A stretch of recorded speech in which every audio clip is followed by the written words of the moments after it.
Are you a fan? Are you a skeptic? Sabrina Carpenter. Either way, I'm sure we can all agree she has divided the internet. I feel for Sabrina because looking at her from an outsider's perspective, knowing her track record of taking marketing so seriously, doing a different pose in a different position for every single city of her tour as well, I feel for Sabrina because she's clearly a victim of her own success. When it comes to marketing, she knows what she's doing. The reason she sells out stadiums is the reason why she gets hate. The reason why people love her is the reason why people hate her. The reason why people criticize her is the reason why people defend her. And regardless of what your opinion on this album cover is specifically, an important thing to remember is that the most extreme content is the most memorable.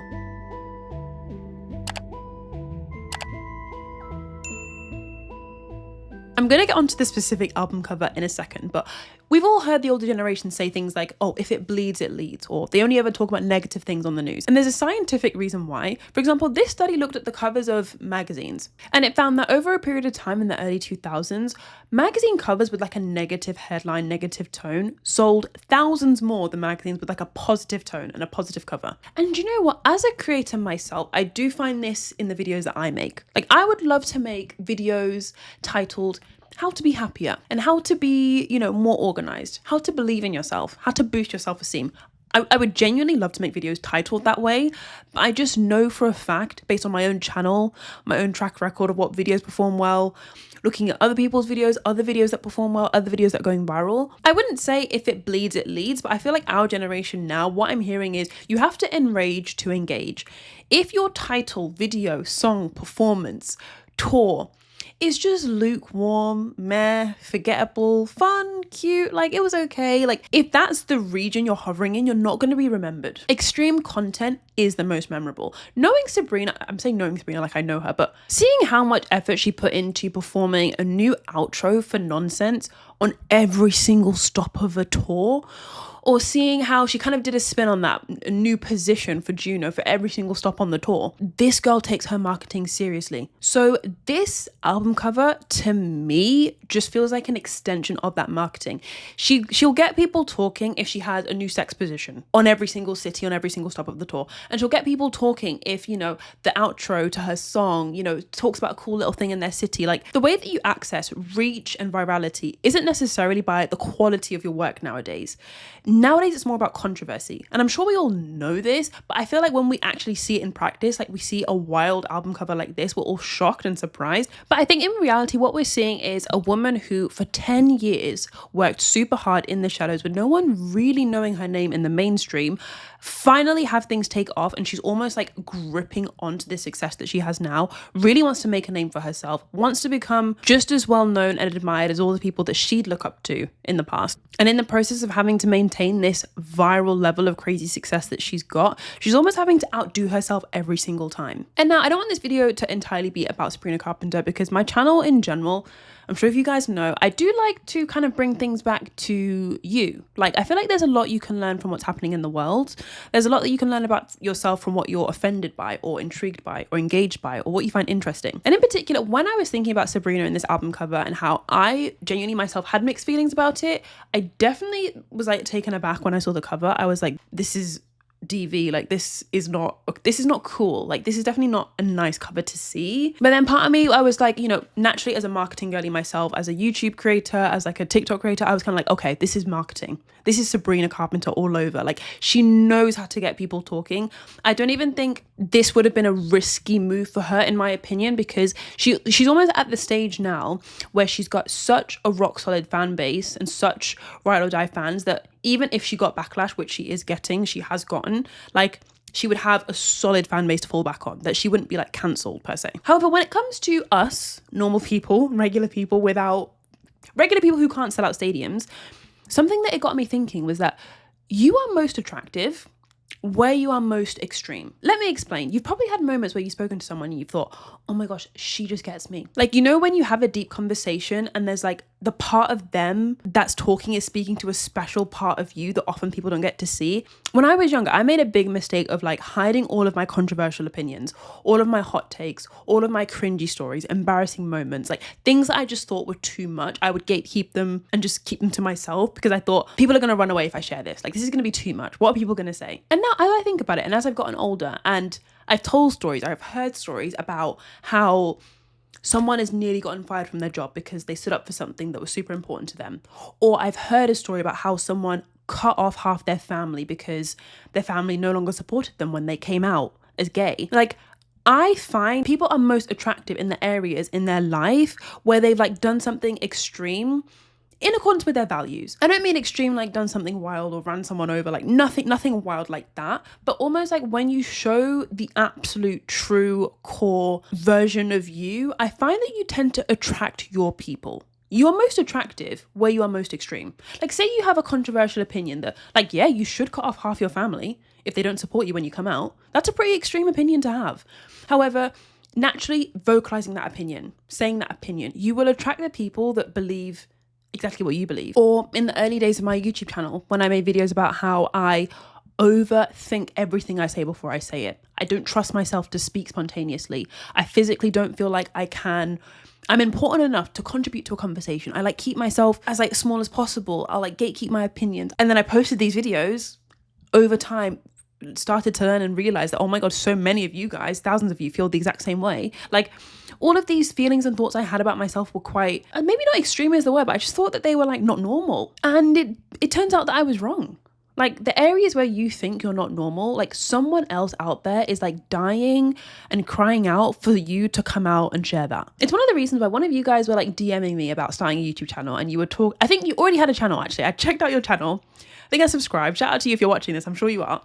And I was saying like, sis, this is great. Like, this is a good start. Love this for you. But I was saying like, this channel feels a little bit formal. Like, maybe this is the vibe you're going for, but it just felt very like, hello guys, welcome back to the channel. And it just felt like you were like really trying, like you were arriving on best form, best behavior. It was almost like, I don't know, like a first impression on an interview. And I remember saying like, I totally get in the early days of your channel, you're not going to know how to talk. You're not going to know how to talk to the camera. But like over time, for you to really feel like you're building something, you're enjoying things, your channel's growing, it's going somewhere. Like, you do have to almost let go of the mask of trying to be something and instead just allow yourself to be a bit messy and chaotic. Like, beyond YouTube, we all convince ourselves that we need to actually put on our best behavior and be put together. And we need to have feminine energy, or we need to be a high value man, or we need to, be a black cat. We need to do whatever is trending right now. Like, we convince ourselves we need to put on this mask, follow these rules,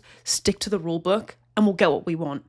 But actually, you're most attractive, you're most appealing in the areas where you're not normal. As I was thinking about this, I think I was on my lunch break at work. I was kind of like gaslighting myself into this idea, like, yeah, you're most attractive where you're not normal. If anything, I'm watching Love is Blind right now.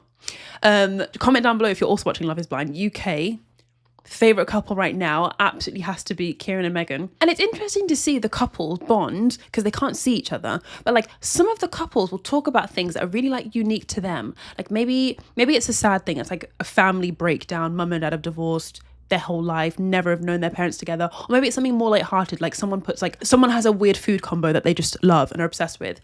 Like, it's interesting to see people share these things that aren't normal, these things that are cringe, are weird, are extreme, and actually they're bonding with each other as a couple over these very not normal things. Like, you will bond with someone in Love is Blind, like romantically. You could have such a good connection with someone based on something that you think is not normal. And yeah, I was like gaslighting myself into thinking this is a thing. And actually there is an article that's covered this called Extreme Views Are More Attractive Than Moderate Ones. And it was an article unpacking how we're often more attracted to the extreme version of our own political beliefs. Like, if you're a leftist and you believe in equality, fairness, free healthcare, free high quality education, and access available to everyone, you'll be attracted to people, I'm not going to say any specific names, but like, you'll be attracted to certain politicians in particular that like have these beliefs to the extreme, because it's almost like they have a clearer, more potent vision of your own beliefs. For example, a statistic that I am horrified by, but also very intrigued by, is that if you're a young man hopping onto TikTok or YouTube with a fresh account, it takes these algorithms only 23 minutes before they start showing you far right, extreme, misogynistic content. I don't even know where to begin with that statistic because there's a lot to say. Is this just what will, again, enrage to engage? If this is what young men are enraged by, then naturally they're going to consume more of it, spend more screen time, more ad revenue for the platforms, more revenue in general for the platforms. So it makes sense for them to push this to fresh, new male accounts? Or is this what young men are interested in? You know, there's a lot to unpack there. I'm honestly considering making a whole entire video on that, but I don't really know. But back to Sabrina. Sabrina is a really good example of how sometimes your biggest success can end up being the thing that traps you. For example, I feel for Sabrina because to work for 10 years and no one recognize you, I'm sorry, but that is not easy. And I feel like there's very few of us that can say we've worked for 10 years for something and not had like a huge big break until the end of that 10 years. Do you know what I mean? Sabrina's a really good example of how she found something that worked and then ran with it. She found something that worked, which was playful, sexual, fun, you know, very feminine branding, and she's almost doubled down in it. Like, I've never seen her deviate from her hairstyle and her like 80s themed platform shoes and her like very like 60s style outfits. Like, she does not deviate from that. It's very similar to Ariana Grande back in the day, who was like loyal to her ponytail. Like, she never deviated. It's the same with Sabrina. And part of me questions whether or not this is why we sometimes have like one hit wonders. Like, you know, there's always that song that you're like, oh, that was the song of the summer, or people were listening to the song so much, and then after that no one ever talks about that artist again. Like, it's like, who are they? Never heard of them. Like, maybe it's because they landed on something that worked and they didn't make 10 other versions of the song that sound the same. They found something that worked, but then they went back to like other things that they like, other experimental songs, sounds, versions of an album. Like, they didn't devote their career to only using a fraction of their skill set. Like, part of me questions, like, this is the sort of person that I am. Like, I look at celebrities like this and like Sabrina Carpenter, like Taylor Swift and like other people, and in Sabrina's case, sometimes I look at her and I'm like, does she actually want to make this same song over and over again? Because me personally, I'm not a huge Sabrina Carpenter music fan. I respect her hustle massively. However, I don't know, the fact that she makes the same song over and over, to me, it's a very similar sound and it clearly works. Like, she knows what she's doing. It's made her very successful. But part of me questions whether or not she's happy with that. Like, could you literally be happy with just sticking to the same thing over and over? Especially when you listen to her older music, it sounds very different. And you can evolve, you can change, you do grow up, I know. Maybe this is what makes her happy. Making the same very youthful song sounding like maybe this is her thing. She's clearly done very well for herself, but it just reminds me that, you know, sometimes the thing that makes you successful can trap you. And going back to her album cover, I watched a documentary the other day, if YouTube videos count as documentaries, because this was on YouTube, about basically the music industry nowadays and how TikTok has hugely affected the music industry. Spotify does not pay artists barely any money. Like, you would be shocked to see how much some of these artists are earning. Like, it's not a lot. And essentially the music industry nowadays is all about content and all about trying to make as much money as you can from touring. Spotify does not pay very well. Touring can make you money, but you really have to be like a huge artist. A lot of artists are coming back from a tour in debt. Don't ask me why. I don't even get it myself. And essentially, content really is the way forward to get your music, your name, your brand out there. I've literally seen so many TikTok creators get paid to use a song. Like, I don't know if this is common knowledge or not. Like, I don't know if this is like underground information, but a lot of the viral songs you see nowadays on TikTok have like been paid to be viral. They'll pay someone to dance to it, or they'll pay someone to make a funny video to it. Like, they'll pay to make it a trend. So then when it becomes a trend and everyone uses it, you think, oh, it's a TikTok trend. But actually, no, they paid for it. And I think, again, Sabrina's been really smart and maybe a bit misunderstood in the sense that she's done this as well. She's not, I don't think that she's paid anyone to use her songs. I think her songs have been organically viral, but doing a new position for every city to the Juno song is very much content first, or putting a very, very divisive, controversial, is it wrong, is it right album cover for your new album. Like, that is very content first as well. Like, she's doing things that she knows people will talk about. And again, is it wrong, is it right? Who knows? She needs to pay the bills, I guess. This is what happens when you become a victim of your own success. It becomes worrying though when you almost have to outdo yourself every single time. Like, I know this album that's coming out this week or next week, I know it's going to be a huge hit. It's Sabrina Carpenter. She's built such momentum. She's clearly going to roll and keep spiraling into even more success. She has a song coming out with Taylor Swift, Taylor Swift's new album. Like, she's clearly going to do well in the next couple of years. However, part of me worries whether she's almost heading towards burnout. And I know you might be like, oh, Christina, who cares? Like, this is just a girl. This is just a celebrity. I agree with you. She is just a girl. She's just a celeb. But she is just a girl. Like, she is a person at the end of the day. You hear the name Sabrina Carpenter and you think of this entity and this superstar, but this is a 25-year-old girl. Like, she is just a girl. To see that she's released another album just a year after her last one, I was honestly quite surprised by. Like, the last one, I don't even think the last one has fully ridden the wave of all the success that it can achieve. Like, it's only been a year. She could have easily let it be 2 to 3 years before she released another one. Like, I really do worry about her burning out almost, because she's only 25. And Miley Cyrus is almost thinking the same thing. I met Sabrina Carpenter a couple of times, and every time I see her, I have the urge to tell her, ask her if she's okay. Like, are you doing good? Like, are you getting enough sleep? Because I'll see her, she's like performing in Ireland, and then the next day she's doing like a show in Kansas. And I'm like, I don't know how that could be physically okay, because I was in that situation. So maybe I do notice more, and I kind of have the thing of just wanting to make sure everyone's feeling good. And if we're being honest, this is kind of the price of success. There's probably a reason why you maybe have like an underground indie artist, not very well known. You love them. They make such good music. You're confused why they don't have a lot of fans, but then you're also kind of glad they don't have a lot of fans. And it's what I call the stick or stay principle. So here we have a diagram that I threw together on my lunch break whilst I was thinking about all this. Essentially, some artists, some people, some friends, some bosses, some colleagues, they know how to stick in your mind. They say something funny. They have such a good song. They make you just belly laugh. Like, you cackle. Like, they said something funny. Like, they said something super, super memorable. It's stuck with you. They know how to stick in your mind. And chances are maybe this is your favorite indie artist. However, for them to stay, you remember them a week later, a month later, a year later, 10 years later. They almost have to do that same thing they did to stick over and over again. It's not enough just to stick, because that's a one-hit wonder. That's Why You Gotta Be So Rude by Magic.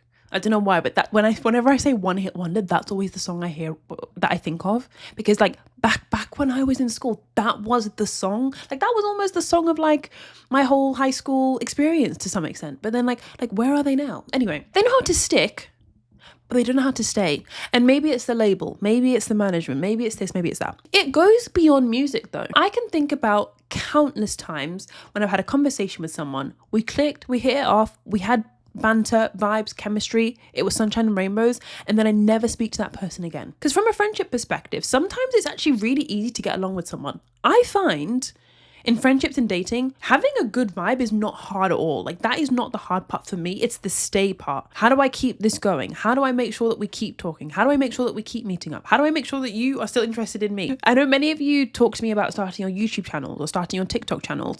And maybe this is a similar thing that you're going through. Like, you've had a video that's popped off with a little bit of buzz. Your video got 300 views instead of 12 views. Like, you're thinking, oh my God, yes, I'm viral now. But you're thinking, how do I recreate this? If you want to succeed with content, that is to stick and stay. You don't want just the viral moment and then things to dip again. You want to kind of ride the wave. You do have to learn how to almost repeat what works. Like, look at Sabrina. She had a couple of songs with a similar dreamy, fun, groovy sound to them, and she just made more of those. Like, her whole album is that. I'm sure this new one coming out is going to be that as well. With your video, whatever the topic was, or even just the genre, the vibe of the video, you almost have to recreate that as well. And again, this can be a double-edged sword. You can almost be a victim of your own success if you're the sort of person that doesn't want to be locked into only talking about 90s fashion because you made a 90s fashion video that got 10,000 views and now you feel, oh, do I just have to keep making 90s fashion videos? Like, no, you can make a fashion video on like 80s fashion, or maybe you can talk about like 90s music, 90s culture. You can branch out and almost brainstorm different things to talk about. You don't want to lock yourself in, because to me, the idea of making the same thing over and over again just sounds exhausting. But that's me personally, because I like variety. When it comes to friendships and relationships, again, to succeed in the sense that you want to stick and stay for the right people in your life, where you kind of want, you have a vibe, you have a moment where you click and you want them to stick around. You want to stick around in their lives. I've had to come to learn that this means that you have to keep demonstrating the parts of you that aren't normal. You have to keep demonstrating the parts of you that are unique. Like, you have to keep demonstrating the parts of you that are why you clicked so much, or are why you bonded so much, are why you cackled so much. So many of you guys send me your DMs about how you have felt so seen with my videos. You didn't have many friends growing up. You are the only one in your high school that, doesn't have any friends. You sit on your own at lunch. Like, I see all of your DMs. And part of me, I sometimes have to send you like these tough love voice notes. Like, I'm sure some of you guys on Instagram have probably like gotten these voice notes from me where I'm kind of telling you like, you can't keep playing it safe in friendships and relationships. If you want to stick and stay, you can't be a giraffe hiding in a cow costume, wondering why you can never find your people. You can't keep pretending to be something that you're not and then wondering why you feel alone. You almost have to embrace the very thing you're afraid of, owning who you are, being you, being weird, being a bit cringe. Oh, everyone's like least favorite word. Yes, embrace being cringe, embrace being weird. Bro, do you think I like going to work and people being like, oh, I saw your YouTube channel. Oh, what do you like? Oh, what's that little thing that you do? I saw you filming. And I have to be like, oh, I have a YouTube channel. Even though I have 170,000 subscribers, it is still a little bit weird. Like, I'll be honest to you guys. It's not like I flip my hair and I'm like, oh yeah, I'm a YouTuber. Like, it's not like that. Like, it's not like that. It's still, I'm very proud of my channel. I'm very proud of what I built. I'm very proud of what I do. I believe in what I do. I believe in the difference that I make. But it is still at times a little bit cringe. And if that reassures you in any way that even like a YouTuber would feel a bit cringe about mentioning that they're a YouTuber, like there's going to be a part of you that you feel like is a bit cringe, is a bit weird. And I mean this in the nicest way possible, but sometimes it's reassuring to know you're not that special. The girl next to you is cringe. The boy in front of you is cringe. The teacher at the front of the class is cringe. Your boss is cringe. Your boss's boss's boss is cringe. Everyone's a bit weird and a bit cringe. I'm a bit weird and a bit cringe. You're not special in that sense. The moment that you start to realize and like own the fact that, yeah, I am a bit weird.